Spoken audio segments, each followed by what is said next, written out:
अस्सलामुअलैकुम। उम्मीद करना सारे तमाम जिम्मेदार भरा खैरियत दे नाल होणगे जी। भाईजान अज असीं अपने गन्ने के खेत दे विच खड़े हुए हैं। इस टाइम तुसीं चैक कर सारे पिछे गन्ने का खेत मौजूद है। असीं अज विजिट ते आए हुए थे गन्ने के खेत दे विच ते आके असीं चैक किया कि साडे गन्ने के खेत दे विच मिली बग की शिकायत है। असीं इसका इलाज भी इस वीडियो दे विच आपां भरावां नूं दसांगे कि जिहड़ा इसका इलाज की है ते इस नूं फौरी कंट्रोल करना लाजमी है ते इस नूं फौरी कंट्रोल किहड़ी स्प्रे दे नाल कीता जाएगा मुकम्मल इस वीडियो अपने भरावां दसने आज जी। भैया तुम चैक कर सकते हो कि साढ़े पिछे गन्ने के खेत दे विच अगर बच्चा तुहानूं विखा सकता है तो जिहड़ा तुहानूं सामने नज़र ही होएगी तकरीबन एक मंजी क जिन्नी दड़ी दे विच मिली बग की इस टाइम शिकायत मौजूद है।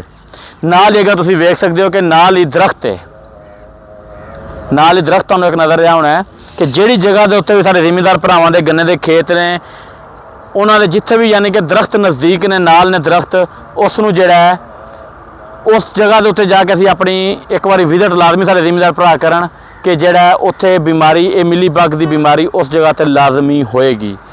क्योंकि मिली बग जिहड़ी है ये दरख्तां तो या बन्नियां दे नाल एक छोटी जी बिल्कुल बरीक तनधार दी वल टाइप हुंदी है उस तो हुंदी है। उस दे नाल ये वे कि जिहड़ा ये मिली बग जिहड़े यानी कि खेत दे विच चढ़ी होने यानी कि एक सिर्फ 4-5 जगह है इन्हों सुबह असीं अगर वेखांगे तो इसने इस तो थोड़ी जी होर वध जानी है। ये मिली बग वो बीमारी है कि जिहड़ी आहिस्ता आहिस्ता वधदी वधदी वधदी वधदी पूरे खेत नूं घेरे च लै लैंदी है।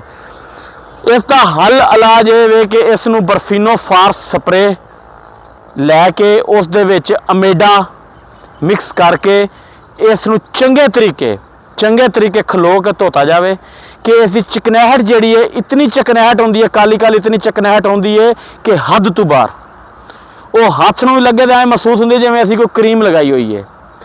लिहाजा असीं अपने भरावां नूं ये दसांगे कि बर्फीनो फार स्प्रे बहुत अच्छी स्प्रे वे। उस तो बाद इस दे विच अमेडा ला लो तो सब नालों अच्छा बेस्ट रिजल्ट मिलेगा तुहानूं। तो इस नूं अच्छे तरीके धो के इस नूं छोड़ दिओ। इसकी जिहड़ी बिल्कुल चोटी तो लैके बिल्कुल जड़ तक थले तक इसनूं बिल्कुल ओके करके धोना है। अगर साडे भरावां नूं ये वीडियो साडी अच्छी लगी होवे तो अपने तमाम दोस्तों तक साडी वीडियो लाजमी शेयर करनी है। साडे चैनल नूं सबसक्राइब लाजमी करना है।